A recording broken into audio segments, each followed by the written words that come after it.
আমাৰ যেনেকে নিৰ্জীৱ এজন মৃতদেহক চিতাই যেনেকে ভস্ম কৰি পেলাই, চিন্তায়ো মানুহক জীৱন্ত অৱস্থাতে তিল তিল তিল তিলকে দহন কৰে। শুদ্ধভাৱে দান কৰিব খুজিছে, ঈশ্বৰৰ নামেৰে দান কৰিব লাগিব, ঈশ্বৰ ভাৱনাৰে। প্ৰভু এই মোৰ নহয় তোমাৰে, তুমি দিবলৈ দিছা কাৰণে তোমাৰ নিমিত্তে দিয়া হৈছে। কিন্তু মই যদি মোৰ বস্তু মই দিওঁ, এইটো অহংকাৰ আহিব, দানতে নপৰে এইটো। আমি কেতিয়াবা ডাঙৰ ডাঙৰ নামঘৰবিলাকত বহো, আমাৰ মাধুৰ্যও বহে, ডাঙৰ ডাঙৰ খুঁটাবিলাকত বহিবলৈ দিয়ে, বৰ খুঁটাবিলাকত। আৰু সেই খুঁটাটোৰ পৰা উঠি অহাৰ পিছত কেতিয়াবা কিছুমান মানুহ কয় যে আপুনি যে বহিছিলে পহুচৰ খুঁটাটো, সেইটো আমাৰ ককাই দান দিয়া নামঘৰত। সেই ককাকৰ দিনৰ পৰাই সেইটো আমাৰ খুঁটা, আমাৰ খুঁটা, আমাৰ খুঁটা বুলি টানটো এতিয়াও আছে। কিন্তু পৰীক্ষিত আজি জগতৰ পূজ্য হ'ল এইকাৰণে, পৰীক্ষিতে ক'লে যে হে শৃংগী, মই তোমাকনো কি বুলি কৃতজ্ঞতা জনাম যে মোৰ জীৱনৰ তুমি সৰ্বশ্ৰেষ্ঠ উপকাৰ সাধন কৰিলা। কেলে যে মই মনুষ্য হৈ আহিছো, মই কেতিয়া মৰিম নাজানো, গতিকে মোৰ মনুষ্য জীৱনৰ সৰ্বশ্ৰেষ্ঠ কৰ্ম কেতিয়া আৰু কেনেকে কৰিব লাগিব তাৰ অনুভৱেই মোৰ হোৱা নাই। তুমি মোক যিহেতু এটা সীমা বান্ধি দিলা, মোৰ হাতত যিহেতু 7 দিনেই সময়, গতিকে মই ধন্য হলো হে ঋষিবৰ। আৰু ইতিমধ্যে তেওঁ এটা অপৰাধত বোধত তেওঁ অপৰাধী হৈ আছে যে মই এগৰাকী ব্ৰাহ্মণ, সমাধিস্থ ব্ৰাহ্মণক মই অপমান কৰিছো। প্ৰভু অকল ব্ৰাহ্মণৰ অপমান ভগৱানেই সহ্য নকৰে। গৌ ব্ৰাহ্মণ হিতায়চ, ভগৱানৰ প্ৰত্যেকটো কৰ্ম গৌ আৰু ব্ৰাহ্মণৰ হিতৰ অৰ্থে সাধন হৈছে। মই ইয়াৰ এটা আপোনালোকক স্পষ্টতা কৰিছো, নহলে আকৌ মোকো গালি পাৰিব। মানে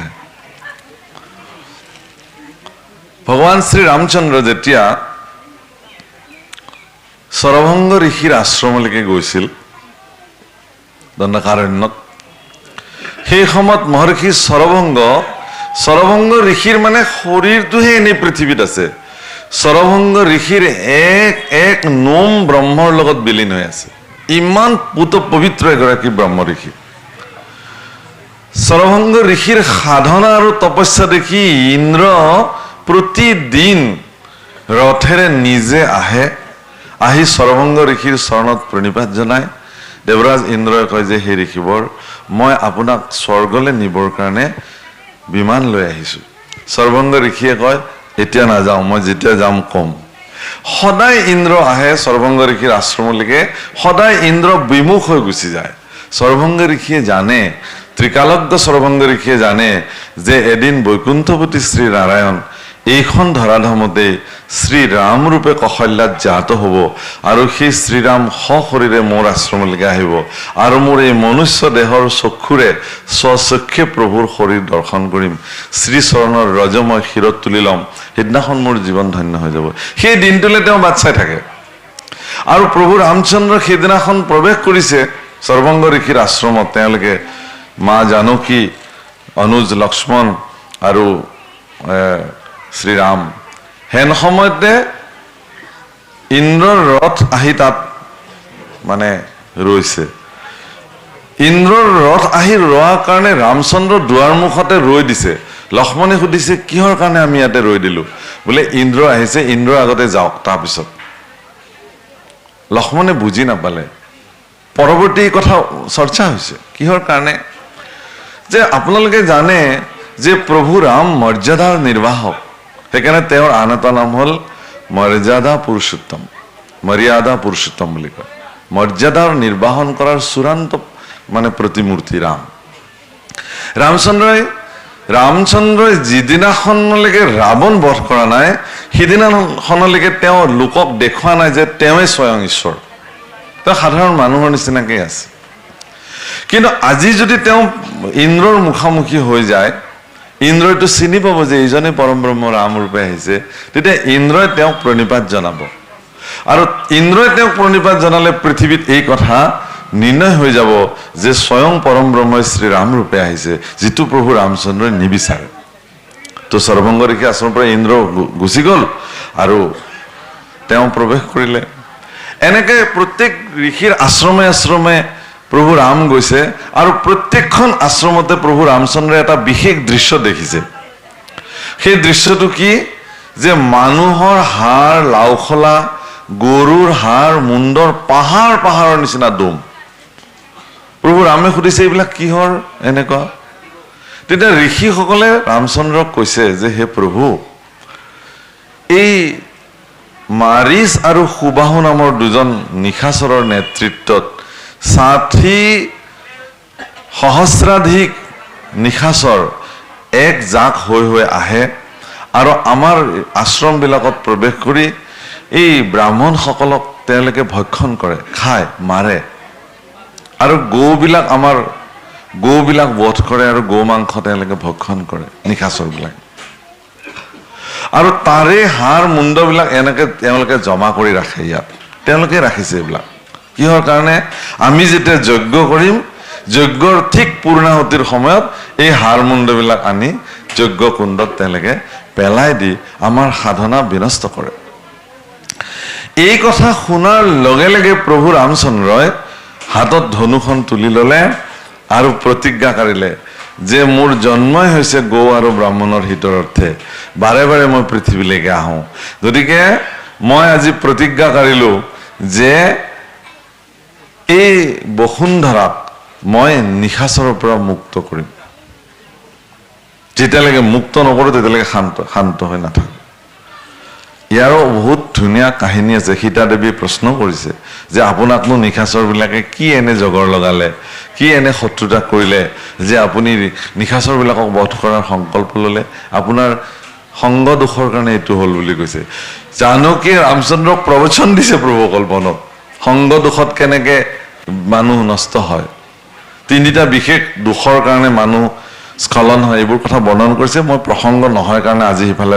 নাযাওঁ কিন্তু এই কথাটোক এই দাসৰ কোৱাৰ প্ৰয়োজন এইকাৰণে আছিল যে স্বয়ং ভগৱানেই ব্ৰাহ্মণৰ প্ৰতি সন্মান জনাইছে গতিকে এগৰাকী ভক্ত ৰজা পৰীক্ষিতে এগৰাকী ব্ৰাহ্মণক কৰা অপমান নিজে কৰা অপমানৰ পশ্চাতাপ কৰিছে অনুভৱ কৰিছে যে মই এইটো ভুল কৰিলোঁ ইয়াৰ প্ৰায়শ্চিত্ত কেনেকৈ হ'ব গতিকে যেতিয়া গম পালে যে সমীপ ঋষিৰ পুত্ৰ শৃংগীয়ে তেওঁৰ পিতৃক কৰা অপমান যোনে কৰিছে তেওঁক তক্ষকে 7 দিনতে দংশন কৰক বুলি অভিশাপ দিলে এইটো প্ৰাপ্তিৰ পিছত পৰীক্ষিত ধন্য হৈ গৈছে নিজকে হওক ভাল কথা আচ্ছা সেই পৰীক্ষিতে লগে লগে ৰাজকীয় বস্ত্ৰ অলংকাৰ সকলো খহুৱাই থৈ বাকলি বস্ত্ৰ পিন্ধি ঋষি সন্যাসীৰ দৰে স্বৰূপ ধাৰণ কৰিলে আৰু গংগাৰ তীৰত গৈ তেওঁ বহি দিলে আৰু তাত তেওঁ চিন্তন কৰিলে প্ৰভু অকল চিন্তন কৰিছে পৰীক্ষিতে চিন্তা কৰা নাই আমি হলে দুচিন্তাত পৰিলোহেঁতেন 7 দিনত মোক তক্ষকে দংশন কৰিব হা সেইকাৰণে কৈছে যে চিতা চিন্তা সমূহ প্ৰক্তা বিন্দু মাত্ৰ বিশেষত সজীৱম দহতে চিন্তা নিৰ্জীৱম দহতে চিতা চিন্তা আৰু চিতাৰ বিশেষ পাৰ্থক্য নাই ওপৰত বিন্দুটো লগাই দিলে চিতাটো চিন্তা হৈ যায় বিন্দু মাত্ৰ বিশেষত আমাৰ যেনেকে নিৰ্জীৱ এজন মৃতদেহক চিতাই যেনেকে ভস্ম কৰি পেলায় চিন্তায়ো মানুহক জীৱন্ত অৱস্থাতে তিল তিলকে দহন কৰে সেইকাৰণে বৈষয়িক চিন্তা পৰিত্যাগ কৰি ঈশ্বৰৰ চিন্তনত নিমগ্ন হ'ব লাগে পৰীক্ষিতে এই মুহূৰ্তৰ পৰাই বিষয় চিন্তা পৰিত্যাগ কৰি ঈশ্বৰ চিন্তনত মনোনিৱেশ কৰিলে আৰু গংগাৰ তীৰত গৈ পেলাই কুশবনৰ আসন পাৰি বহি দিলে ইজন সিজনকে ঋষিসকল গ'ল প্ৰত্যেক ঋষিকে পৰীক্ষিতে এটাই প্ৰশ্ন কৰিছে ম্ৰিয়মানস্য কিম কাৰ্যম ম্ৰিয়মান লোকৰ কি কাম সেই পৰীক্ষিতে সুধিছে যে মৃত্যুমুখী লোকৰ কি কাম আচ্ছা এই প্ৰশ্নৰ উত্তৰ সুখদেৱে দিছে বাকীবিলাকে কি দিছে বেলেগ কথা সুখদেৱে কি দিছে ভাগৱতত মহাপুৰুষ শংকৰদেৱে বৰ্ণন কৰিছে প্ৰশ্নৰ উত্তৰ দেও শুনা সাৱধান কৃষ্ণৰ নামেহে জানা পৰম কল্যাণ তোমাৰ প্ৰশ্নৰ উত্তৰ মই দিওঁ হে ৰাজন তুমি শুনা কৃষ্ণৰ নামে জগতৰ পৰম কল্যাণকাৰী আৰু ইয়াতো আজি পদত কৈছে এই কথাখিনিৰ প্ৰাসংগিকতাৰ কাৰণে আমি ইমানখিনি কথা ক'বলগীয়া হ'ল যে কলি যুগে কৃষ্ণ নাম কীৰ্তনকে গতি হৰিৰ নাম হৰিৰ নাম কেৱলম কলু নাস্তি নাস্তব্য গতিৰ অন্যথা হৰিনামে হৰিনামে হৰিনামে গতি, হৰিনামে ভকতৰ কেৱলে ভগতি। হৰিনামে একমাত্ৰ গতি। আৰু এই হৰিনাম আপুনি ঈশ্বৰ উপাসনাৰ যি মাৰ্গেই নকৰক কিয় তাক সন্নিবিষ্ট কৰিবই লাগিব। আপুনি যদি যজ্ঞ কৰে, কি বুলি যজ্ঞ কৰিব? তাত হৰিনামেই ল'ব লাগিব। আপুনি যদি শুদ্ধভাৱে দান কৰিব খুজিছে, ঈশ্বৰৰ নামেৰে দান কৰিব লাগিব, ঈশ্বৰ ভাৱনাৰে। প্ৰভু এই মোৰ নহয় তোমাৰে, তুমি দিবলৈ দিছা কাৰণে তোমাৰ নিমিত্তে দিয়া হৈছে। কিন্তু মই যদি মোৰ বস্তু মই দিওঁ, এইটো অহংকাৰ হ'ব, দানতে নপৰে এইটো। আমি কেতিয়াবা ডাঙৰ ডাঙৰ নামঘৰবিলাকত বহো, আমাৰ মাধুৰ্যও বহে, ডাঙৰ ডাঙৰ খুঁটাবিলাকত বহিবলৈ দিয়ে, বৰ খুঁটাবিলাকত। আৰু সেই খুঁটাটোৰ পৰা উঠি অহাৰ পিছত কেতিয়াবা কিছুমান মানুহ কয় যে আপুনি যে বহিছিলে পৌষৰ খুঁটাটো, সেইটো আমাৰ ককাই দান দিয়া নামঘৰত। সেই ককাকৰ দিনৰ পৰাই সেইটো আমাৰ খুঁটা, আমাৰ খুঁটা, আমাৰ খুঁটা বুলি টানটো এতিয়াও আছে নাতিয়েকলৈকে। যিটো দানত টান থাকে সেইটো দানতেই নপৰে বোলে, বুজিছেনে? মই খুব বিনোদ কৰি কওঁ যদিও খুব গুৰুত্বপূৰ্ণ।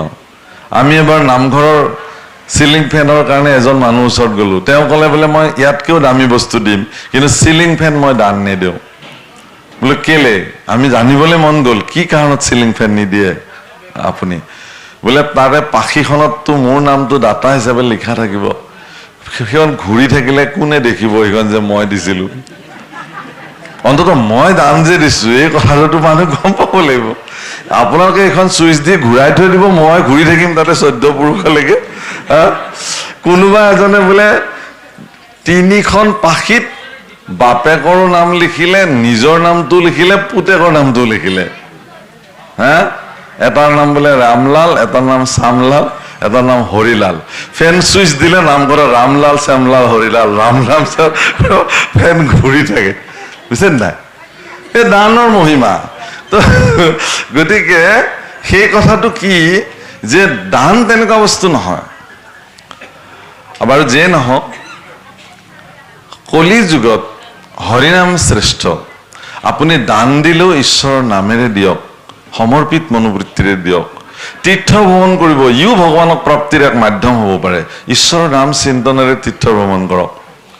আপুনি তীৰ্থ ভ্ৰমণ কৰিবলৈ গৈছে জগন্নাথলৈ, হেঁচা ঠেলা কিবাকে প্ৰভুক দেখাবলৈ কৃষ্ণ আৰু হ'ল। আৰু তাৰপিছত ক'ত এই বোলে সাগৰত শংখ কিনিব, খাৰু কিনিব, মালা কিনিব, নাতিটোৰে চোলা কিনিব। আপুনি যিবিলাক মানুহে তীৰ্থ ভ্ৰমণলৈকে আইসকল বাপসকলক লৈ যায়, আহিবৰ সময়ত মানুহজনৰ অৱস্থা নাইকিয়া হৈ যায়। কাৰণ তেওঁ যিকেইটা বেগ হৈ গ'ল, তেওঁতো এটাই দাঙিব নোৱাৰে, 3টা বেগটো হৈয়ে গ'ল। এতিয়া আপুনিহে লৈ গৈছিল, গতিকে আপুনি চব বেগ দাঙি দাঙি ৰেলত তুলিব লাগিব, আপোনাৰ অৱস্থা নাইকিয়া হৈ যাব। তীৰ্থ ভ্ৰমণ। কোনোবা এগৰাকী বৃদ্ধ আয়ে নাযায় জগন্নাথলৈ, জোৰ জবস্তি লৈ গ'ল। নোযোৱাৰো এটা কাৰণ আছে, তেওঁ নাযায় কাৰণে তেওঁৰ ঘৰত কোনো নাই। সেইবাৰ মানে তেওঁৰ ঘৰত বহুত ৰঙালাও লাগিছে। এতিয়া তেওঁ জগন্নাথলৈ যোৱা সেই 9-10 দিনত যদি ৰঙালাওবিলাক কোনোবাই চুৰে নিবতো খাটাং নিয়াটো। গতিকে তেওঁ কৈছে বোলে ৰ'ব, মোৰ ৰঙালাও কেইটাহে, এতিয়া কি হয় চাব বলক গাঁৱৰ মানুহ, আপুনি বলক জগন্নাথলৈ। গতিকে তেওঁ জগন্নাথলৈ গ'ল তীৰ্থ ভ্ৰমণলৈ। গৈ মানুহে সাগৰ দেখে, মন্দিৰ দেখে, কিবা দেখে। তেওঁ মানে সাগৰ পাৰলৈ গৈ ক'লে বোলে বা ইয়াতোনো ইমান ৰঙালাও লাগিছেনে? বোলে ক'তনো এইবিলাক ইমান ৰঙালাও? জগন্নাথৰ মন্দিৰতো তেওঁ দেখিলে যে ইয়াত আকৌ ইমান ৰঙালাও কেনেকে লাগিছে। বোলে ক'ত আই? বোলে এইবোৰ। তাৰমানে তেওঁৰ মন প্ৰাণ সেই ৰঙালাও কেইটাতে বান্ধি থৈ গ'ল, কেৱল দেহটো গ'ল তীৰ্থ ভ্ৰমণলৈ। গতিকে তেওঁ ৰঙালাও নেদেখি কি দেখিব তাত? গতিকে তীৰ্থ ভ্ৰমণতো ঈশ্বৰ সমৰ্পিত। আজি তীৰ্থ ভ্ৰমণ কৰিছে বিদুৰে, জীৱন ধন্য হৈ গৈছে তেওঁ। এনেকুৱা ভাৰতবৰ্ষত তীৰ্থ নাই য'ত তেওঁ স্নান কৰা নাই, এনেকুৱা ক্ষেত্ৰ নাই য'ত তেওঁ শিৰ নত কৰা নাই। ধন্য। গতিকে মাধ্যমক আপুনি ক'ব নোৱাৰে যে এইটো মাধ্যম বেয়া, এইটো মাধ্যমেৰে ঈশ্বৰ নাপায়। ধৰি ললো যে চব বাদ দি পেলাই তেওঁ হৰিনামতে সমৰ্পিত হৈছে। যিবিলাক ব্যক্তিয়ে কেৱল আৰু কেৱল হৰিনামতে সমৰ্পিত হৈছে, সেই যিসকল ব্যক্তিয়ে হৰিনামত সমৰ্পিত হৈ তেওঁলোকে ইতিমধ্যে এইখন ধৰাধাম এৰি গৈছে, সেইসকল যে খাটাং বৈকুণ্ঠত আছে, এই হিচাপটো কাৰ লগত আছে? এই হিচাপটো কাৰ লগত আছে? যে আমাৰ অমুক একদম এশৰণীয়া পুৰা পিয়ৰ ভকত আছিলে, তেখেত এতিয়া বৈকুণ্ঠত কুশলে আছে, এই বাৰ্তাটো কোনে দিব আমাক? কোনে কি মাধ্যমেৰে ঈশ্বৰ প্ৰাপ্তি কৰিছে এইটো আপুনি মই নিৰ্ণয় কৰিব নোৱাৰো। আপুনি মই নিৰ্ণয় কৰিব নোৱাৰো। মোৰ মনত পৰিছে মাধুৰ্যক কোৱা কথাটো যে কি আপোনালোকে ক্ষমা কৰিব, মই মাধুৰ্য বুলি কৈছো। মাধুৰ্য মোৰ একদম নিজৰ ভাতৃৰ নিচিনাকে, মই মোৰ কনিষ্ঠ ভাতৃৰ নিচিনাকে তাক সৰু কাৰণে তেনেকে কোৱা গৈছে। আচলতে তেওঁ পূজ্যস্থানত বহি আছে, তেনেকে ক'ব নালাগে, তাৰ কাৰণে মাৰ্জনা বিচাৰিছো। কিন্তু যিহেতু কথা পাতো তেনেকে আহে। তো মাধুৰ্যৰ বাবে খুব সুন্দৰ কথা কৈছে। এই মাধ্যম কেইটাৰ কথা কৈছে। কৰ্মকাণ্ড, মনত পৰিছে। তেওঁ কৈছিলে যে কৰ্মকাণ্ডই, কৰ্মকাণ্ড নকৰাকে আপুনি এখন কৰিব নোৱাৰে। কৰ্মকাণ্ড বুলি ক'লে প্ৰভুসকল আমাৰ মনত এটা ধাৰণা আহে কি যে যাগ যজ্ঞ পূজা বাতাল বলি বিধান হোম ব্ৰত কৰ্মকাণ্ড নহয়। ভক্তি মানে যি তিনিটা মাৰ্গ আছে, জ্ঞান মাৰ্গ, কৰ্ম মাৰ্গ আৰু ভক্তি মাৰ্গ।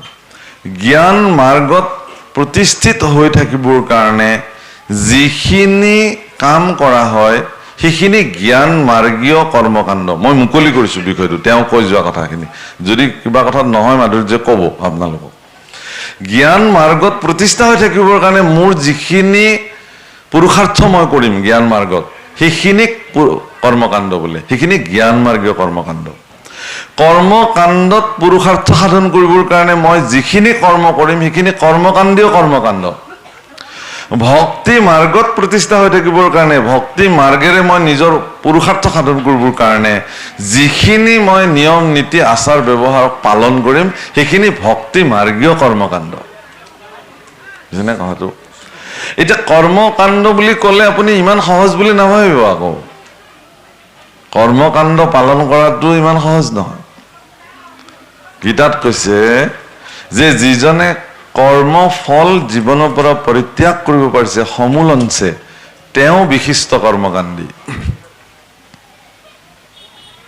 এনেকুৱা ধুনীয়া বৰষুণ দিছে, মাটিবোৰ ৰসাল হৈছে, কোদালখনেৰে খান্দিছে,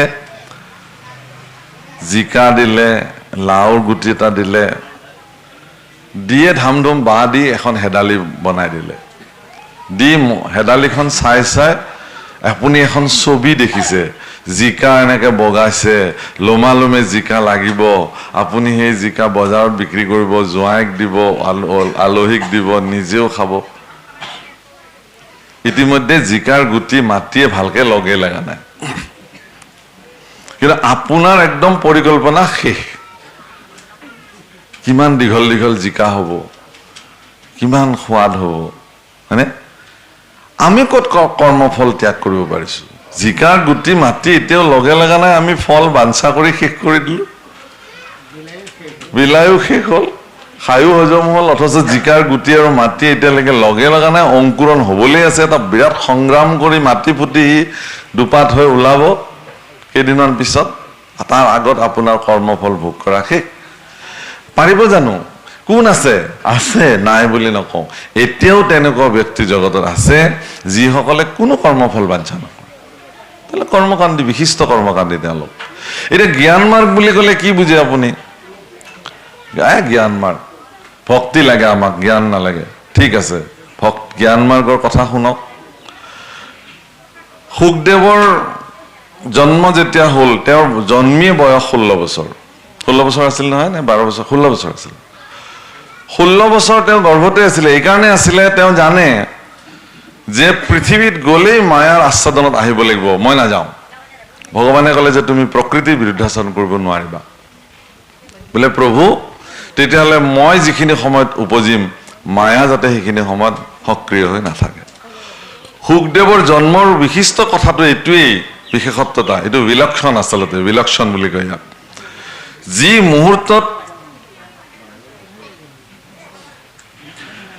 মুহূৰ্তত শুকদেৱৰ ভূমিষ্ঠ হৈছিল, সেই মুহূৰ্তত ভগৱানে মায়াক পৃথিৱীৰ পৰা নিষ্ক্ৰিয় কৰি ৰাখিছিল। ভগৱান যে মায়াৰ অধিকাৰী, ইও এক প্ৰমাণ। ইয়াতকে আৰু শ্ৰেষ্ঠ প্ৰমাণৰ প্ৰয়োজন নাই। তেওঁ ইচ্ছা কৰিলে মায়াক সক্ৰিয় কৰি ৰাখিব পাৰে, নিষ্ক্ৰিয় কৰিব পাৰে। কাল মায়াদীৰ অধিকাৰী বুলি যে কৈছো, কালৰ যে অধিকাৰী তাৰ প্ৰমাণ কি? তাৰো প্ৰমাণ আছে। তেওঁ যে মায়াৰ অধিকাৰী, এবাৰ প্ৰমাণ এইটোৱে। এইটো এটা বিশিষ্ট প্ৰমাণ, আৰু অনেক প্ৰমাণ আছে বাৰু। ৰাসৰ ক্ষেত্ৰত আছে, সেইবোৰ বেলেগ। এতিয়া মূল কথাটো হৈছে কি যে সেই সুখদেৱে যিহেতু মায়াৰ প্ৰভাৱতেই নপৰিল, তেওঁ নিৰ্গুণ হৈ গ'ল, সেইকাৰণে তেওঁ নিৰ্গুণ তত্ত্বৰে গতি কৰিলে, তেওঁ গুচি গ'ল। যে গুচি গ'ল, ব্যাসদেৱে মোৰ পুত্ৰ বুলি পিছে পিছে থপলিয়াই গ'ল। সংস্কৃত ভাগৱতত সুখদেৱৰ বৰ্ণনা কৰোঁতে কৈছে অষ্টদ্বয়ম বৰ্ষাণি, মানে ৮-৮-16, অৰ্থাৎ এইকাৰণে অষ্টদ্বয়ম শব্দ ব্যৱহাৰ কৰিছে। যদিও তেওঁৰ বয়স 16 বছৰ, দেখিবলৈ 7-8 বছৰীয়া শিশুৰ নিচিনা সুখদেৱ, মানে তেওঁ নিৰ্বস্ত্ৰ হৈ থাকে।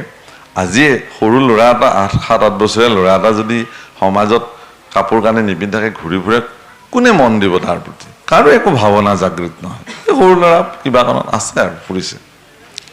কিন্তু এজন বয়োবৃদ্ধ জ্যেষ্ঠ মানুহে যদি যায়, তেতিয়াহ'লে মানুহৰ চিন্তা হৈ যাব, এখেতৰ কি হ'ল, চিকিৎসাৰ প্ৰয়োজন হ'ল নেকি? সুখদেৱৰ ক্ষেত্ৰত বহুত বয়স হোৱাৰ পিছতো সুখদেৱৰ কিন্তু দেখিবলৈ সুখদেৱ 8 বছৰীয়া ল'ৰাৰ নিচিনা, অত্যন্ত সুন্দৰ, সাক্ষাৎ ভগৱান কৃষ্ণৰ নিচিনা। মাত্ৰ কৃষ্ণ পুৰুষৰ শৰীৰত অলংকৃত হৈ থকা অলংকাৰ সেইখিনি সুখদেৱৰ শৰীৰত নাই, পাৰ্থক্য মাত্ৰ ইমান। যদি এপদ এপদকে পিন্ধাই দিয়া হয়, সাক্ষাৎ ভগৱান হৈ যাব দেখিবলৈ, একেই বৰ্ণ, একেই শৰীৰ, একেই উজ্জ্বলতা চব। তো সেই সময়ত এটা সৰোবৰত অপ্সৰাবিলাকে স্নান কৰি আছিলে। সুখদেৱ সেইফালেৰে নিৰ্বস্ত্ৰ হৈ কাষেৰে পাৰ হৈ গ'ল, অপ্সৰাবিলাকৰ কোনো আপত্তি নাই। কিন্তু ব্যাসদেৱ যেতিয়া সেই স্থানত উপস্থিত হৈছে, অপ্সৰাবিলাকে তৎক্ষণাৎ সৰোবৰৰ পৰা উঠি দিব্য বস্ত্ৰ পৰিধান কৰি লৈছে।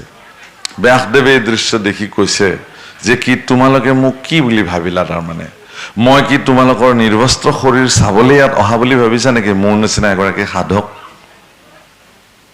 বোলে নাই ভবা গুৰুদেৱ। তেতিয়াহ'লে তোমালোকে বস্ত্ৰ পৰিধান কৰিলা যে স্নান কৰিবলৈ এৰি? এইমাত্ৰ তোমালোকৰ সন্মুখেৰে এগৰাকী 16 বছৰীয়া পুৰুষ এজন নিৰ্বস্ত্ৰ হৈ গুচি গ'ল, তেতিয়াতো তোমালোকে কাপোৰ পিন্ধা নাই। তেতিয়া অপ্সৰাবিলাকে বেদব্যাসক কৈছে যে হে ভগৱান, তুমি আমাক অপৰাধ নধৰিবা, তুমি বৰ্তমান মায়াত আবদ্ধ হৈ আছা, সেইকাৰণে তোমাৰ দৃষ্টিত স্ত্ৰী, পুৰুষ, শৰীৰ, অলংকাৰ, কাপোৰ, এইবিলাক তোমাৰ দৃষ্টিত চব দৰ্শনীয় হৈ আছে। আমি যে নাৰী, তুমি যে পুৰুষ, এইবিলাক তোমাৰ ভেদ তত্ত্ব তোমাৰ তাতে আছে। কিন্তু এইমাত্ৰ যিজন পাৰ হৈ গ'ল, সেইজনে নে কিবা শৰীৰৰ কথা জানে, নে পুৰুষৰ কথা জানে, নে নাৰীৰ কথা জানে, নে কিবা কাপোৰৰ কথা জানে, নে কিবা অলংকাৰৰ কথা জানে? একো নাজানে। তেওঁতো নিৰ্গুণ তত্ত্বত স্থিত হৈ আছে। গতিকে তেওঁৰ সন্মুখত আমাৰ নিৰ্বস্ত্ৰতা, বস্ত্ৰতাৰ কোনো মূল্য নাই, একেই তেওঁৰ দৃষ্টিত। সেইকাৰণে আমি নকৰিলো। এইটোক কয় জ্ঞান মাৰ্গ বুলি। পাৰিব আপুনি এইটো মাৰ্গত থাকিব? ইয়াৰ আটাইতকৈ শ্ৰেষ্ঠ উদাহৰণ আৰু পাব আপুনি, যেতিয়া ৰহুগণ ৰজা, চক্ৰৱৰ্তী পৰাক্ৰমী ৰজা ৰহুগণে পালকিত উঠি পেলাই ভগৱান কপিলৰ ওচৰলৈকে আত্মতত্ত্ব জ্ঞান ল'বৰ কাৰণে গৈ আছে।